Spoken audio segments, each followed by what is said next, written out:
Hi everyone, this is Samya from Joy of Henna, and today I'm going to show you how to combine really basic Mehndi elements to create and structure an Indian style bridal henna design. So it's not quite as elaborate as most bridal designs you'll see, but this is a really good starting point if you're just starting to dabble in henna. So the elements we're going to use are straight lines, little M shapes or humps.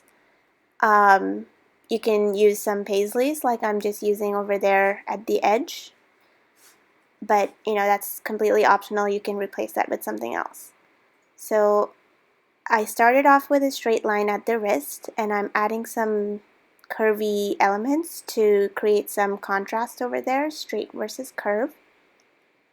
And I just did some dot strings, which is just dot, dot, dot, but you do it without lifting the cone off, so you continue that straight line.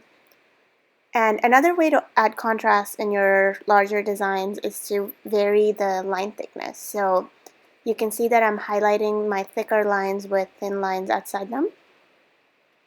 And there you go. I'm doing a big diagonal line to, again, contrast that curvy shape in the wrist.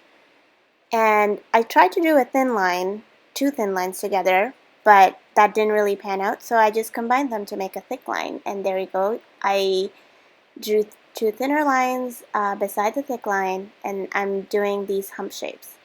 So this is a really good practice drill because the humps, you want them to look really even and neat, otherwise your design will start looking sloppy.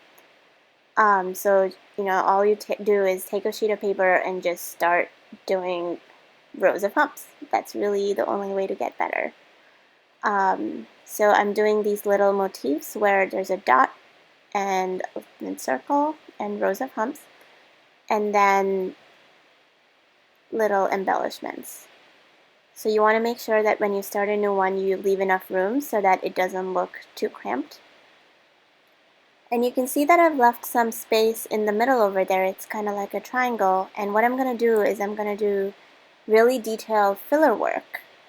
And when you do filler, what I like to do is to make my line really, really thin so that when the paste comes off and you have the henna stain over there, you'll have some really nice contrast between darker and lighter. What I'm also doing is leaving some negative space in the fillers so that it really pops. So I'm drawing this little flower shape over there, and I'm gonna let it dry a little and go to a different shape so that the lines don't bleed next to each other. You want that flower to look really, really sharp.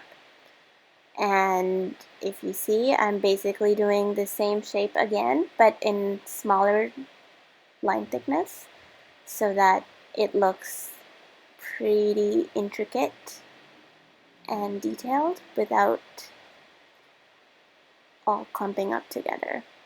So for lighter line thickness, I'm just holding the cone closer to the tip a little bit, and my touch is very, very light here. I'm barely pressing the cone. I've left the fingers empty for your imagination. Hope that helped.